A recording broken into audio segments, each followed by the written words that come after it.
La junte dit que le Mali est sous la menace d'un embargo total de la CEDEAO. Le Mali s'expose à un embargo total de la Communauté des États ouest africains, CEDEAO, si les militaires désormais au pouvoir ne nomment pas rapidement un président et un premier ministre de transition civile, a dit un porte-parole de la junte mercredi. La junte a commencé mercredi le processus de désignation de ses responsables appelés à diriger le Mali le temps d'une transition ramenant les civils définitivement au pouvoir, a dit au journaliste le colonel Ismaël Vagué. Elle garde ouvertes ses options quant à la nomination de personnalités militaires, comme elle le voudrait, ou civiles, comme l'exige la CEDEAO, a-t-il ajouté.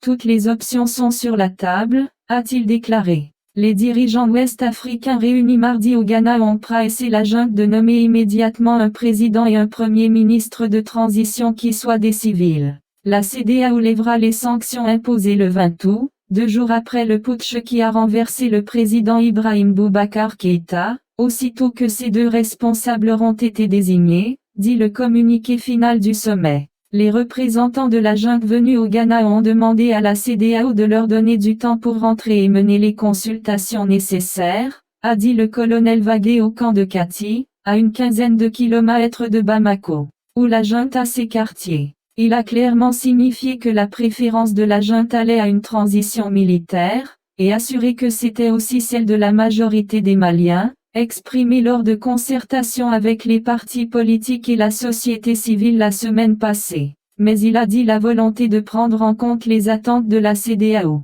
La CEDEAO qui demandait que la transition n'excède pas 12 mois a accepté qu'elle en dure 18, comme prévu dans la charte retenue par la junte pour organiser la transition. Mais par ailleurs, ils ont dit que leurs conditions ne sont pas négociables, a dit le colonel Vagué. Ils ont même dit que, pour le moment, les sanctions ne sont pas encore dures, si on insiste, ils sont en mesure de faire un embargo total. C'est-à-dire fermer totalement les frontières, rien ne rentre, rien ne sort et nous serons asphyxiés rapidement, a-t-il rapporté. La CEDEAO a décidé le 20 août l'arrêt des échanges financiers et commerciaux avec le Mali, à l'exception des produits de première nécessité, des médicaments, des équipements de lutte contre le Covid-19, des produits pétroliers et de l'électricité. Les responsables de la junte n'ont pas obtenu mardi la levée ou l'allègement de ces mesures. Celles-ci inquiètent dans un pays enclavé confronté à un profond marasme économique, en plus de la propagation du djihadisme,